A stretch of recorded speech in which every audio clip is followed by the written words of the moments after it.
Hi, my name is Ms. Pakram. I'm working as scientific officer in Alpha Genomics. Today I'm going to show you how to perform PCR reaction. Earlier in my video I showed you how to extract DNA from bacterial culture. Now that I have extracted DNA from bacterial culture, I'm going to perform PCR reaction on that DNA. I'll be using that bacterial DNA as a template for my PCR reaction.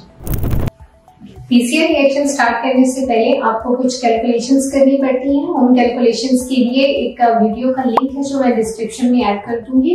आप वहां से उसकी information ले सकते हैं कि आपको gradient PCR लगाने के लिए जो रिएजेंट्स रिक्वायर्ड होते हैं उनको किस तरह से उनकी क्वांटिटीज को कैलकुलेट किया जाता है। DNA template, I have selected one that I will be using as template in my PCR reaction. Now all the reagents that you are using in your PCR reaction, these are temperature sensitive. So make sure that you are using ice pack. So I have placed my rack over the ice pack. From all the DNA samples that I have extracted, I have chosen one sample. This is my stock DNA and I have prepared its 1:10 dilution as well. So I'm going to perform PCR on both of these, the one stock and the other is dilution. Okay. Primer, I'm going to use the stainless 16 as primer. It is basically used to identify the different species that are present in your culture. So this is my basically stock primer. You can say reconstituted primer as well. And we are not supposed to use directly the reconstituted form. So first you have to make the dilution of the reconstituted primer. And I have prepared the dilution of this primer as well. Other than this, I have all other reagents like the PCR buffer. I'm going to use a KCl1 and MgCl2, the cofactor that is used in the PCR reaction. And these are the dilutions of my DNA. Now I will start making master mix by using all these reagents. Before making master mix for your PCR reaction, you must short spin all of your reagents so that all of the content it settles down at the bottom. And I have placed Taq polymerase at -20 degree. Before performing the PCR reaction, you are supposed to calculate all of the reagents. So you must perform the calculation before coming into the lab. Okay, the kit that we used here for our PCR reaction is Thermo Scientific Taq DNA polymerase kit. I have placed Taq polymerase inside -20 degree because it is quite temperature sensitive. During making of your master mix for PCR, after adding all of your reagents, but at the end you must add Taq polymerase because you cannot keep it outside at the room temperature. Okay, then additional information for you is how to reconstitute your primers. You basically get your primers in lyophilized form. Then what you need to do is to add nucleus-free water or PCR grade water. The amount is already written here. If it is not, then you must multiply nanomoles of primers into 10. So whatever the amount you are getting, you must add that much amount of PCR grade water into your primer. Now this is your reconstituted form. You're not going to use directly the reconstituted form into your master mix. So you must make the dilution first. And for how to make the dilution, you can take 10 microliter from your reconstituted and additionally add 90 microliter of PCR grade water.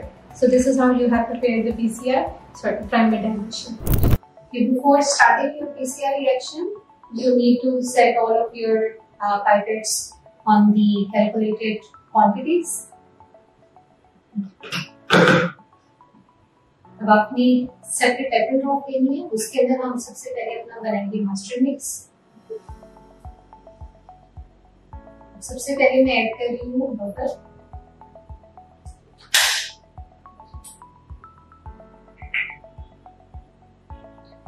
इसके बाद मैं add करूंगी MgCl2।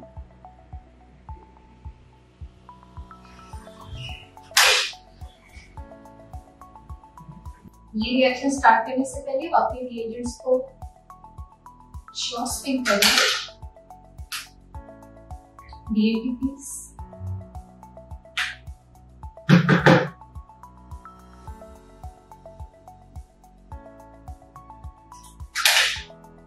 my primers.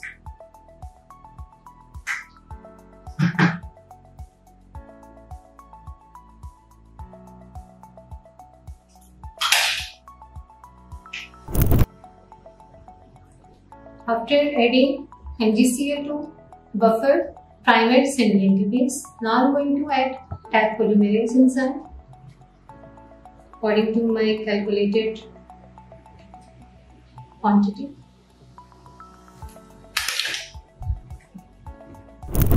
You have to put it back on -20 after adding in your master mix. क्योंकि इस तरह से जब हम रूम टेम्परेचर पे रखते हैं तो इसकी सेंसिटिविटी और इसकी एक्टिविटी पे बहुत बुरा इफेक्ट पड़ता है। सबसे लास्ट में जो मैंने PCR ग्रेड वाटर कैलकुलेट किया है, आप उसको मैं ऐड करने लगी।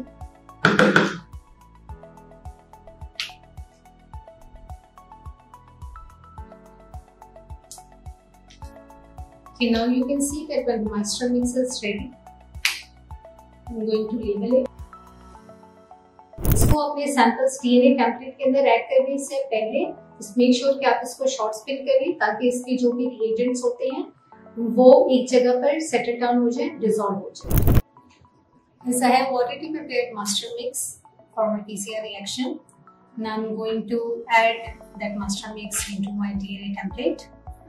But before starting that, I would like to mention here, whenever you are proceeding for a gradient PCR, what you need to do is to optimize your primer TM as well, right?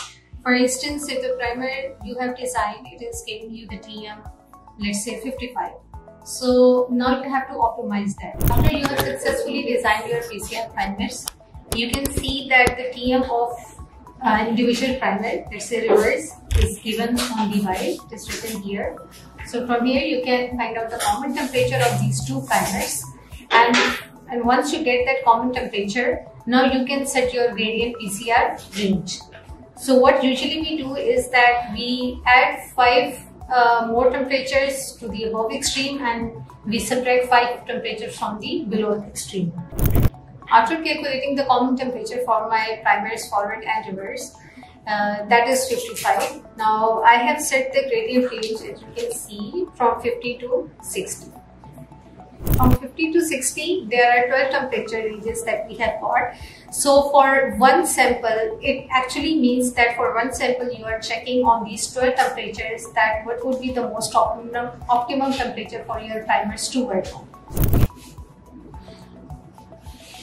I told you that I'm going to select one sample for PCR optimization. So this is my original stock sample and I have prepared the dilution for that sample as well. Now I'm going to load the stock and dilution into these PCR tubes, as I have already set my table. I have set my PCR tubes from 1 to 12. These are 12 tubes for the stock DNA. These 12 tubes I have set for the dilution that I'm going to load.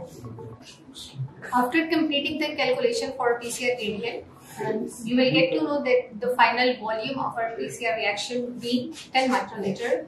From that 10 microliter, the DNA that I am going to use is 1.5 microliter and the remaining 8.5 microliter will be my master mix.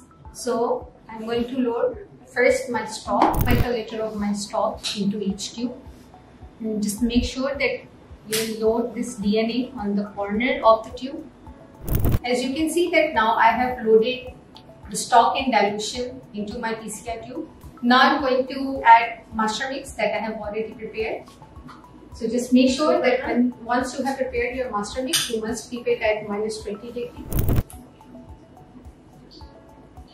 Just make sure that you load your master mix exactly onto the point where you have loaded your DNA. Okay, carefully label your tubes. Before placing your samples into PCR machine, just make sure to tap your rack a little bit. This is the gradient cycle that I will be using for my PCR reaction. Now you can see that we have different options here. First, we need to set our programs. We have already enlisted few profiles into our PCR machine. For example, I'm going to use this profile Here you can see that temperatures along with their timings are already mentioned here. I have mentioned on the first point from 95 degrees Celsius for 10 minutes, it will actually heat up your PCR machine. And from the second, actually from where your PCR reaction starts, here you can see that 95 degrees Celsius for 1 minute. This is the first cycle of the PCR, the first step of the PCR cycle, where your double strands of the DNA. From the second one, you can see that at 95 degrees Celsius for 1 minute, this is the point where your DNA gets denatured. The third one is where your primer annealing starts. Now, as I have already told you, the temperature that I am using for my PCR reaction would be from 50 to 60 degrees Celsius. So, I am going to set the temperature here.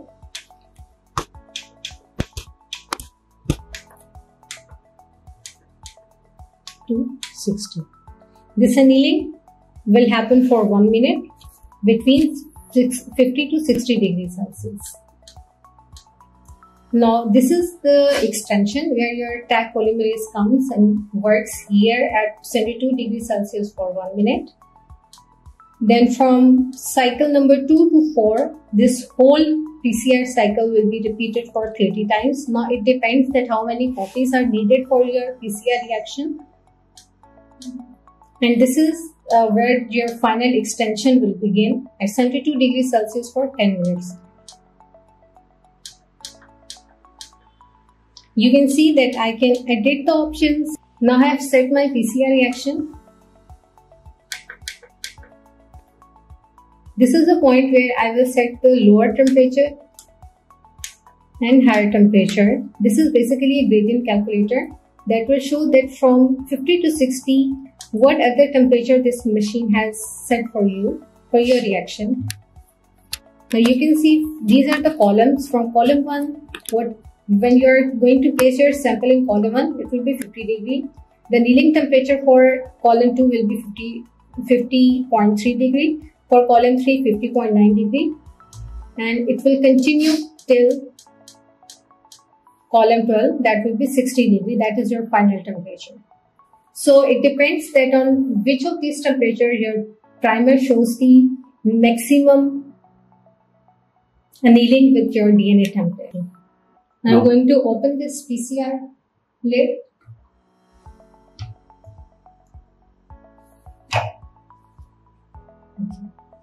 Now you can see these are the different columns from 1 to 12, right? So every column has its own designated temperature. I have already set my PCR cycle. I'm going to place the tubes that I have prepared. This is the reaction that I have already prepared. I'm going to put these tubes one by one in their respective columns. Now you can put few empty PCR tubes just to balance this. So now carefully close your lid and go to the profile that you have already set for your respective PCR reaction, this one, and now proceed. So your PCR reaction has successfully started. Okay, after your PCR cycle will be completed, you have prepared 2% agarose gel to run our samples, and later we will evaluate our results. Thank you for watching. If you have any queries, please let us know in the comment section. Thank you.